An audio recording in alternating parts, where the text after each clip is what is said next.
welcome back di channel JRA Official. Alhamdulillahirabbil alamin wa bihi nasta'inu ala umurud dunya waddin. Allahumma shalli ala sayyidina Muhammad fil awalin wassalli wassallim ala sayyidina Muhammad fil akhirin wassalli wassallim ala sayyidina Muhammad fi kulli waqti wahin. JRA rek. Jadi kudu ana selawat-selawate rada mambu-mambu religiusnya.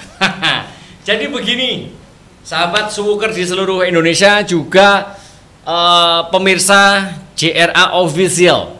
Saya Kang Coy Zarab, owner dari channel Kang Coy Zarab. Promosi. Di sini di podcast ini kita menghadirkan salah satu sosok yang unik. Beliau ini muda, boys, milenial, dan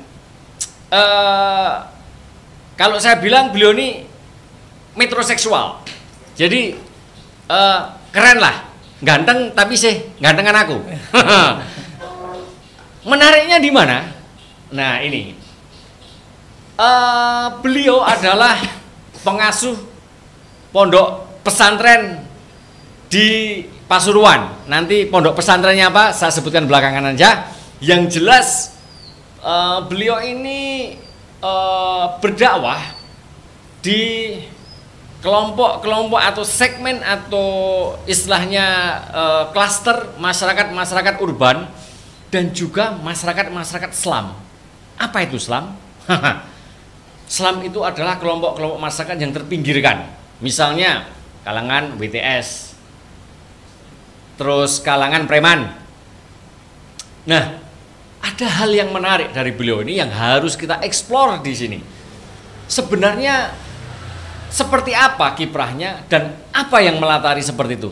Bukankah sekarang lebih banyak orang menjadi ustadz, bahkan ustadz karbitan yang sering muncul di media, di YouTube, di Facebook, di televisi, yang menjadi bagian dari logika dinamika modal. Nah, mereka dipoles tanpa keilmuan. Nah, beliau ini Gus Romi atau Kiai Haji Muhammad Imam Haromain, beliau ini mengambil peran, bukan segmen lagi, tapi peran di kelompok-kelompok yang terpinggirkan, di kelompok-kelompok anak muda yang selama ini kering akan nilai-nilai transendental, nilai-nilai ruhaniyah. Saya nggak usah kakean ngecepret, kita akan beri kesempatan beliau untuk menyapa sampean kabeh. Mainkan, monggo Gus. Assalamualaikum warahmatullahi wabarakatuh. Waalaikumsalam warahmatullahi wabarakatuh. Bismillah, alhamdulillah, wassalatu wassalamu ala rasulillah, amma ba'du. Salam kenal Kang Coy. Siap, perkenalkan nama saya panjenengan Gus Muhammad Imamul Haromain. Karena terlalu panjang nama saya ya. Kalau dipanggil Muhammad itu kok kayaknya terlalu terpuji. Sedangkan kelakuan saya ini jauh dari terpuji. Waduh, jenengan. Panggil imam juga saya jarang-jarang imam nih Kang Coy. Jadi kayaknya kurang pantas. Tapi sebentar, minimal kan ngimami istri. Istri Oh, atau iya. istri. Wah, enggak, istri satu saja. Oh iya.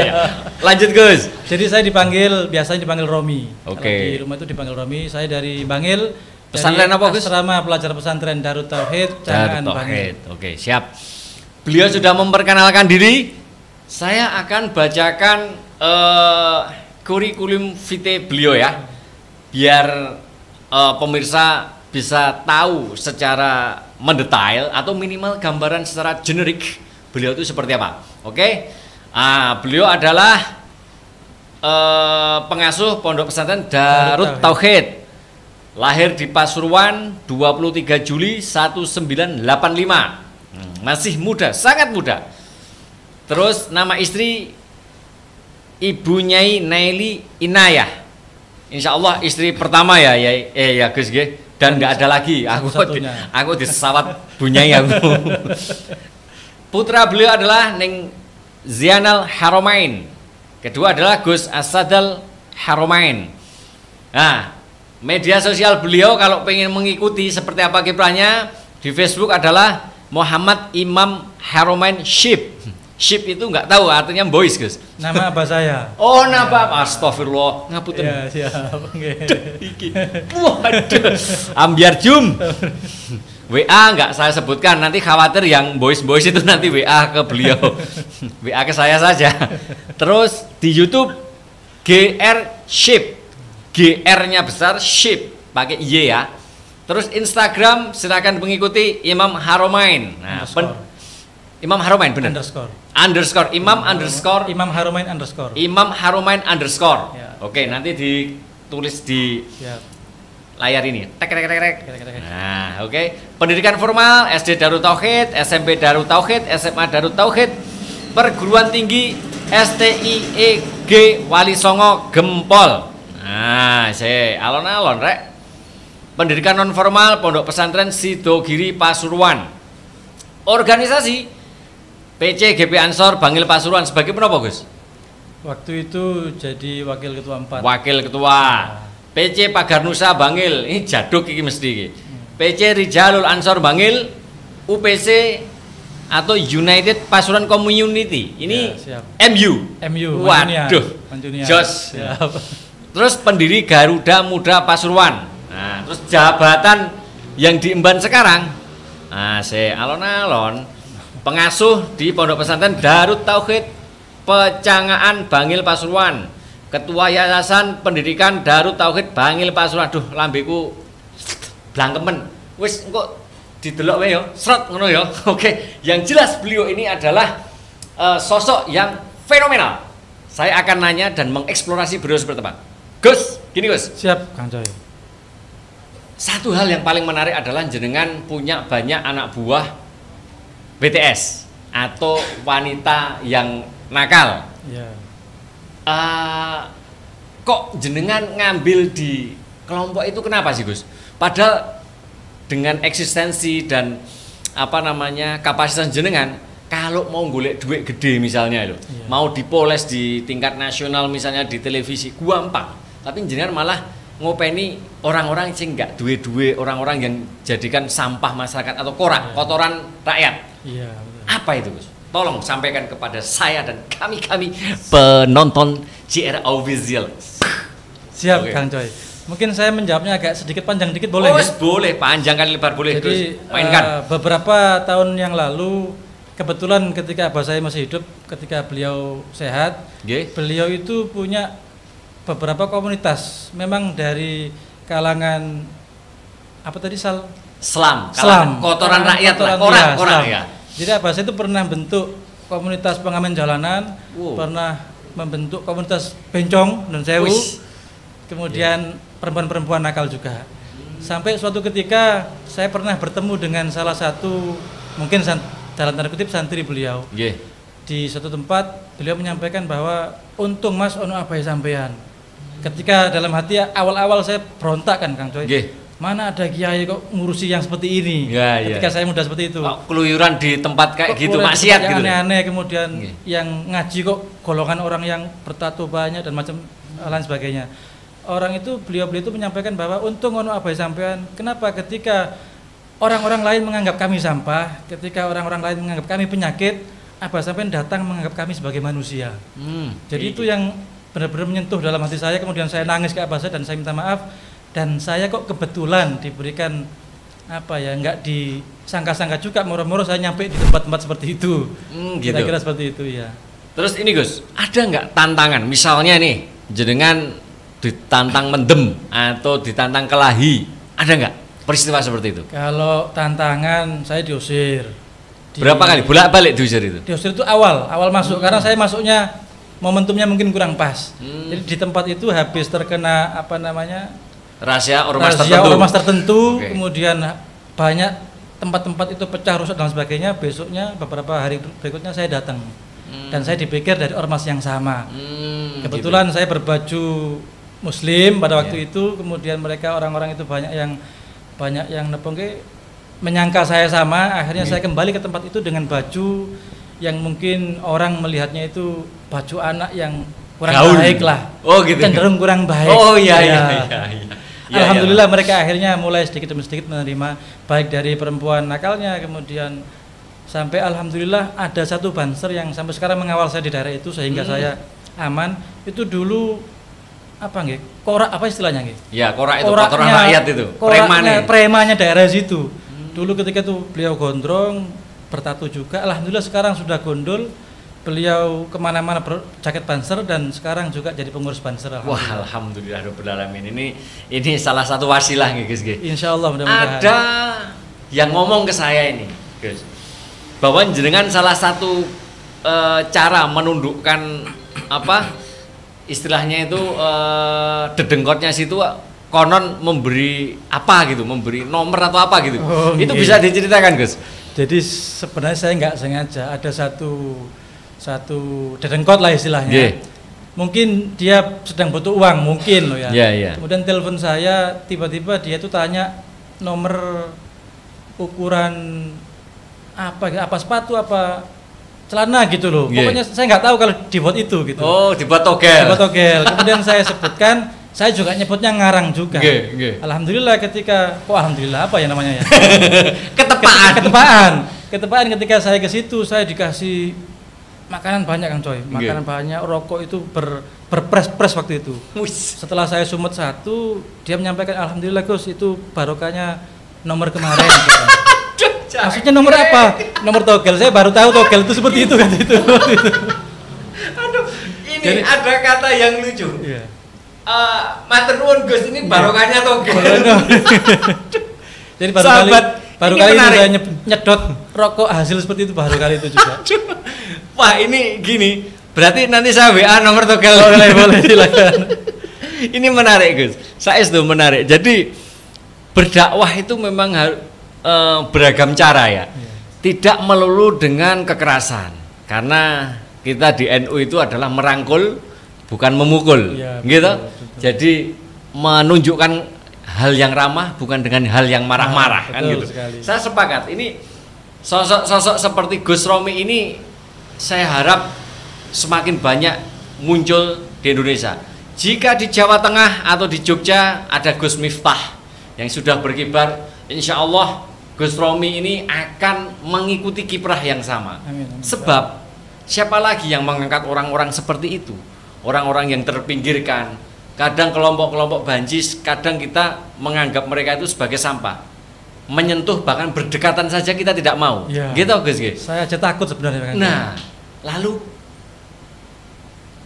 siapa yang akan merangkul mereka kan ngoten Gus. Betul. Jadi ini adalah satu hal yang perlu menjadi teladan bagi para penonton di JRA Official, siapapun panjenengan yang melihat.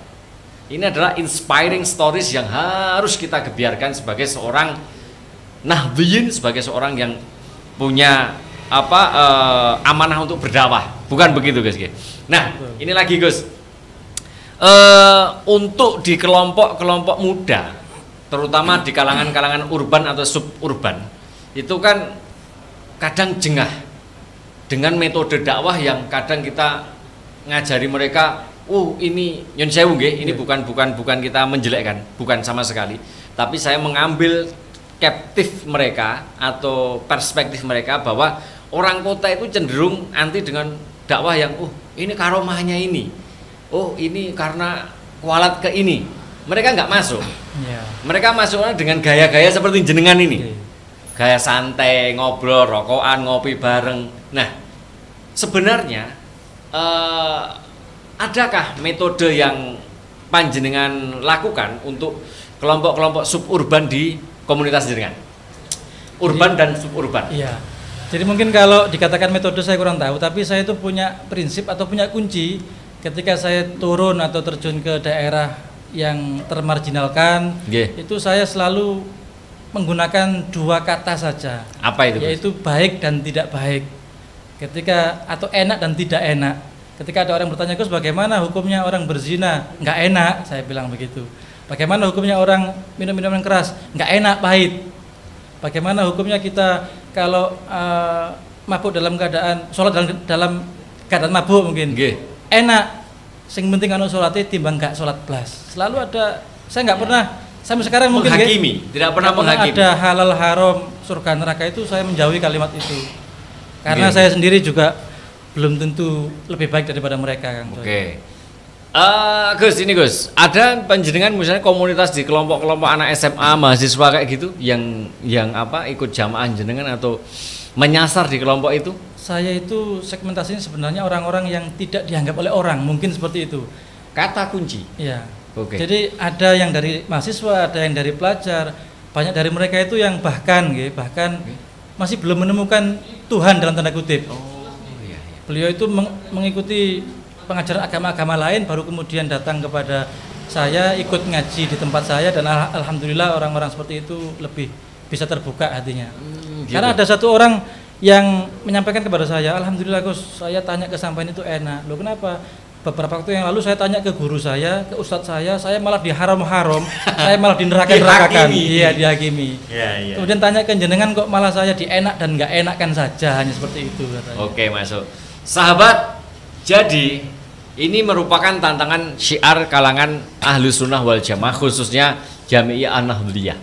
Jadi bahwa tatkala di kelompok-kelompok milenial kita menggunakan narasi-narasi yang cenderung menghakimi, memberikan judgement, ini salah, ini haram, ini neraka, mereka cenderung antipati. Tetapi dengan metode yang digunakan oleh Gus Romi tadi adalah pendekatan persuasif, personal approach, jadi merangkul. Pada titik inilah kemudian mereka tersentuh hatinya, gitu guys. Mudah-mudahan seperti itu. Betul. Ketika seorang yang sangat keras kita gempur dengan kasih sayang, insya Allah mereka akan lembut. Kalau orang Jawa bilang Gus, suro diro joyo diningrat lebur dening pangastuti. Seganas-ganasnya angkara murka akan runtuh dengan kasih sayang dan kelemah lembutan. Ini metode yang secara tidak langsung dilakukan oleh Gus Romi. Saya harap sahabat-sahabat di JRA menggunakan metode yang sama. Ketika bertemu dengan kelompok-kelompok intelektual misalnya kita tidak menggunakan bahasa yang misalnya ini karena karomahnya, tidak akan masuk. Tetapi dengan kelompok yang sesuai dengan hal itu di kalangan santri, bolehlah kita menggunakan seperti itu. Bolehlah kita dengan santri kita ngomong itu salah, itu haram. Tapi ketika dengan kelompok yang harus kita rangkul, kita gunakan metode ramah, metode kasih sayang yang merangkul. Seperti itu nggak Gus? Kira-kira seperti itu. Oke. Satu lagi Gus. Oh, bukan satu lagi, masih ada ini. Masih banyak waktu. Gus, jenengan ini kan kesibukannya saya lihat ini dengan jabatan raka-rukaruan ini banyak. Bagaimana jenengan membagi waktunya? Sebenarnya itu bukan jabatan Kang Coy ya, tapi saya melihatnya itu sebagai sebuah keharusan sih buat saya sebenarnya. Panggilan hati bisa disebut sebagai itu juga. Lah masalah waktu ini saya sampai sekarang sebenarnya masih agak kerepotan Kang Coy. Antara tugas saya di luar dengan tugas saya di rumah itu masih belajar untuk mencoba untuk membagi waktu. Artinya sebisa mungkin saya menciptakan quality time di keluarga saya. Yang penting keluarga saya ini tidak terpinggirkan oleh kesibukan saya di luar. Mereka tetap menganggap saya ada. Saya selalu berusaha seperti itu Kang Coy. Diam-diam jenengan ini ternyata menguasai teknik parenting ya. Itu ilmu parenting. Oh gitu ya. Saya itu ilmu parenting gitu. Jadi bagaimanapun kesibukan kita di luar, keluarga itu adalah rumah yang semestinya. Betul. Artinya tetap jangan ada yang di nomor 2 kan gitu. Betul, ya. Nah, ada lagi Gus. Ini agak nakal sedikit pertanyaan saya ini. Gimana? Jenengan kan ganteng. Tapi saya ganteng aku.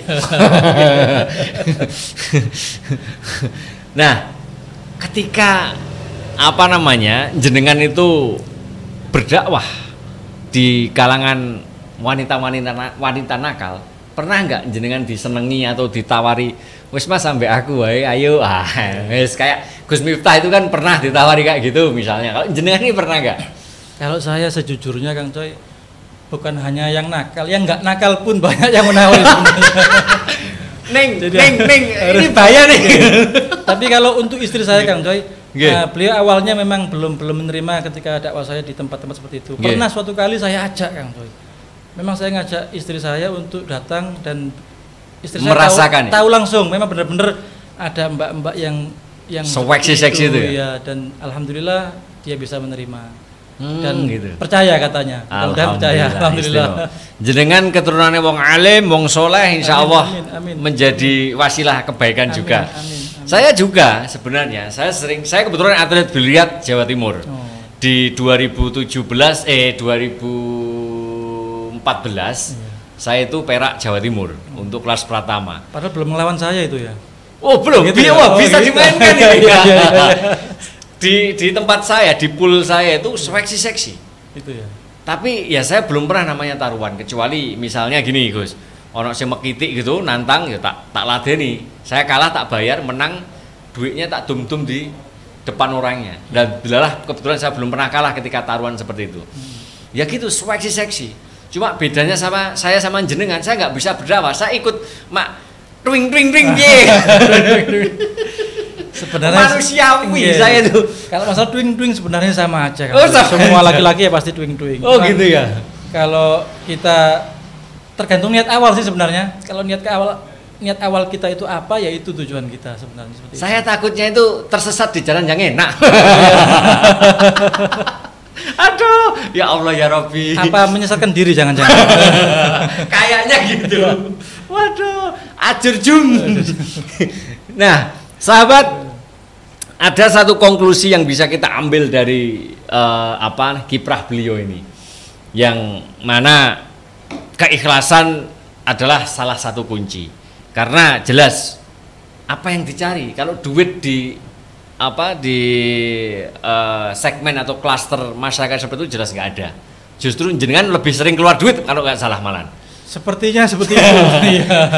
Nah, makanya itu semoga kita berdoa akan muncul seperti Gus Romi ini semakin banyak di JRA, di NU, dan kita berdoa beliau selalu diberi kesehatan, kekuatan, dan saya berharap seluruh anggota JRA men-share ini agar mutiara yang bernama Gus Romi ini benar-benar berkibar.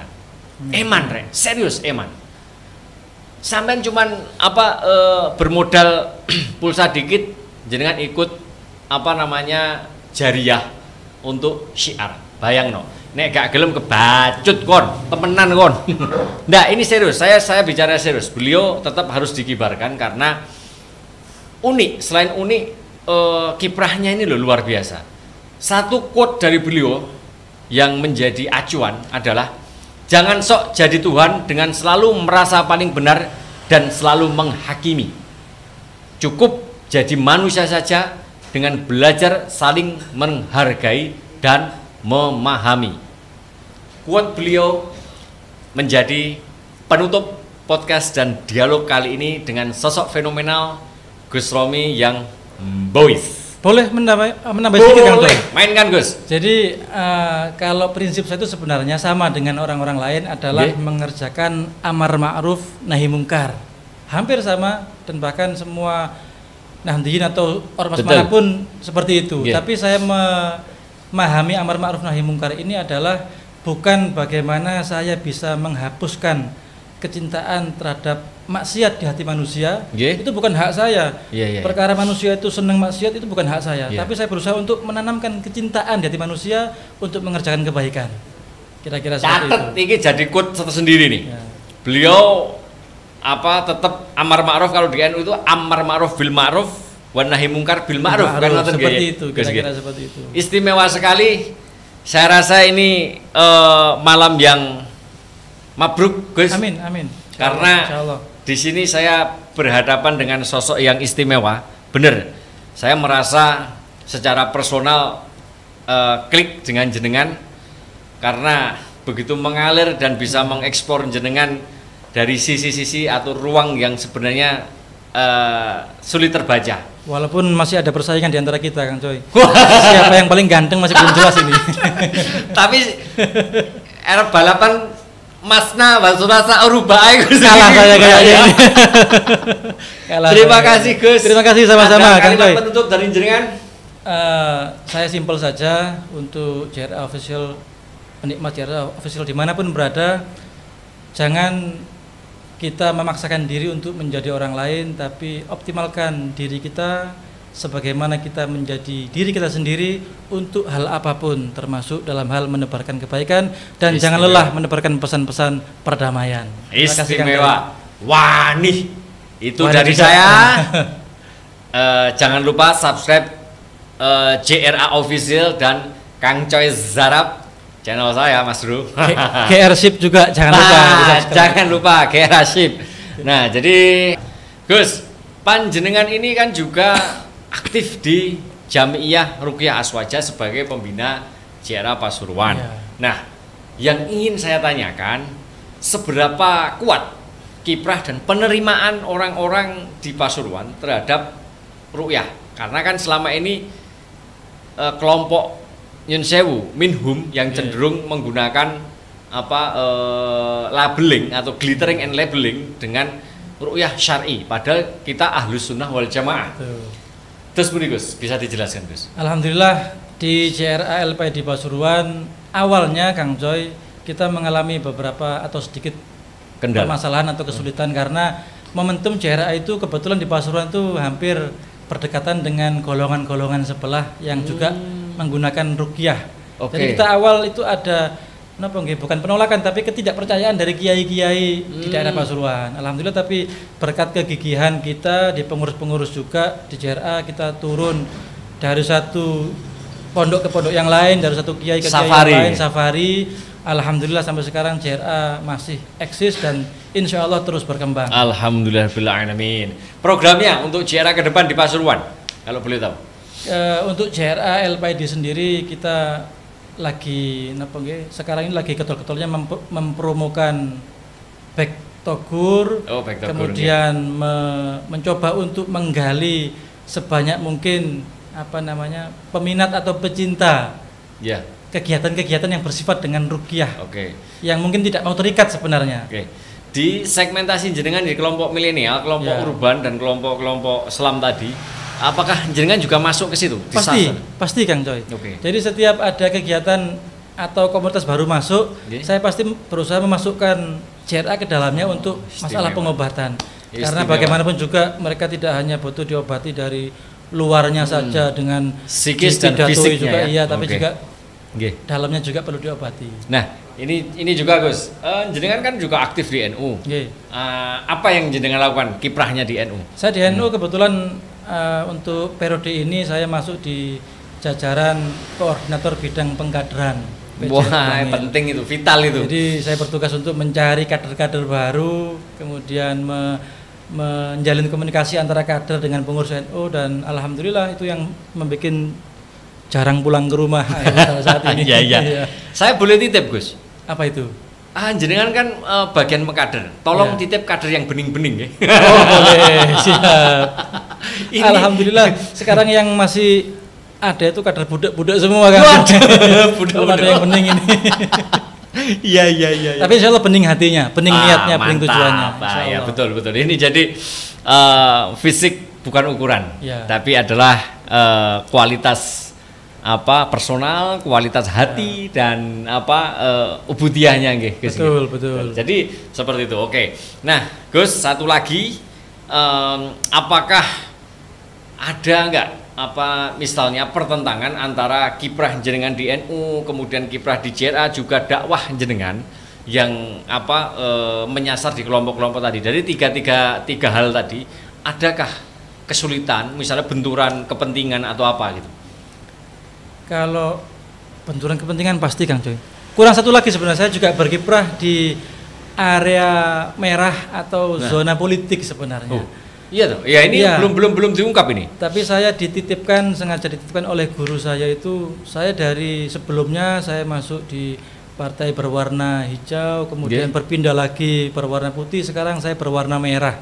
Setiap tahun saya ganti partai, mudah-mudahan mudah-mudahan saya bisa bertujuan untuk mewarnai. Saya hanya ingin mewarnai. Betul. Saya tidak itu sebagai alat alat, bukan alat kekuasaan, tapi alat untuk dakwah. Insya Allah untuk berdakwah. Insya Allah. Saya di PDIP di sayap dakwahnya namanya Bamusi, Baitul Muslimin Indonesia. Dimanapun kita berada, apapun warnanya, tetap kita satu NU, kedua Betul. kita adalah Muslim dan Betul. mengemban amanah untuk syiar dan dakwah. Siap. Gitu Insya ya. Allah Gitu, seperti oke. itu. Mudah-mudahan. Siap. Itu dari saya. Siap. Terima kasih Kang Soy. Wabillahi taufiq wal hidayah. Wallahu muwaffiq ila aqwamit thariq. Assalamualaikum warahmatullahi wabarakatuh. Waalaikumsalam Wani. warahmatullahi wabarakatuh.